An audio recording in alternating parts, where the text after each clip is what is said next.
তিন রকমের ধর্মের লোক বেশি আছে, খ্রিস্টান, ইসলাম আর হিন্দু। 100 জন খ্রিস্টানকে যদি একই প্রশ্ন করে তোদের ভগবানকে, একবারই বলবে আমাদের ভগবান ঈসা মসীহ, যিশু খ্রাইস্ট। মুসলমানকে জিজ্ঞাসা করবে 3 থেকে 5 মানে মৃত্যুর আগে পর্যন্ত, যাকে এই তোদের ভগবানকে, একই উত্তর দেবে, ভাই আমাদের ভগবান হলো আল্লাহ। হিন্দুদেরকে যদি একই প্রশ্ন করা হয়, ভাই তোদের ভগবানকে, কনফিউজ। 100% হিন্দু 100% কনফিউজ, জানে না ভগবানকে।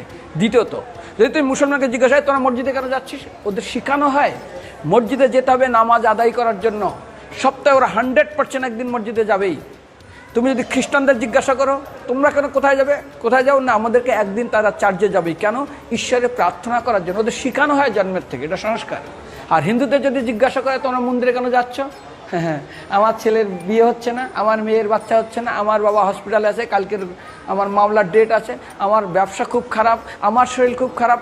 99.99 হিন্দু জানে না মন্দিরে কেন আসা উচিত, তাদের ভগবানকে মৃত্যুর পরে কোথায় যাবে। মুসলমানকে জিজ্ঞাসা করবে মৃত্যুর পর কোথায় যাবে, বলবে ভাই নামাজ রোজা যদি না করি দোজকে যাব, অর্থাৎ নরকে যাব।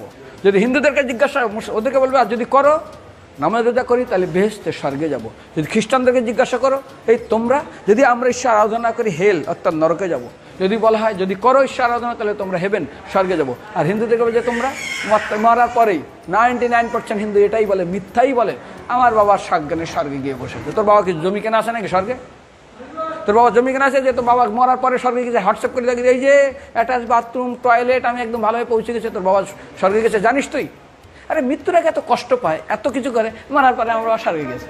আরে যখন পুলিশে কোনো কয়েদি কোনো অপরাধীকে ধরে 2-4টা ডান্ডা মারে, তারপর থানায় গিয়ে আরও ট্রিটমেন্ট করে, তারপরে কোর্টে বিচারে, তারপর জেল খাটে, মৃত্যুর আগে এত কষ্ট করে আমরা মারা যাই, মারা পরে আমার বাবা স্বর্গে গিয়ে বসে আছে, ওর বাবার জন্য জমি কেনা আছে। না, এরকম বলা যাবে না। এই জন্য আমাদের শাস্ত্র বলে পরলোকগত, স্বর্গীয় বলে না।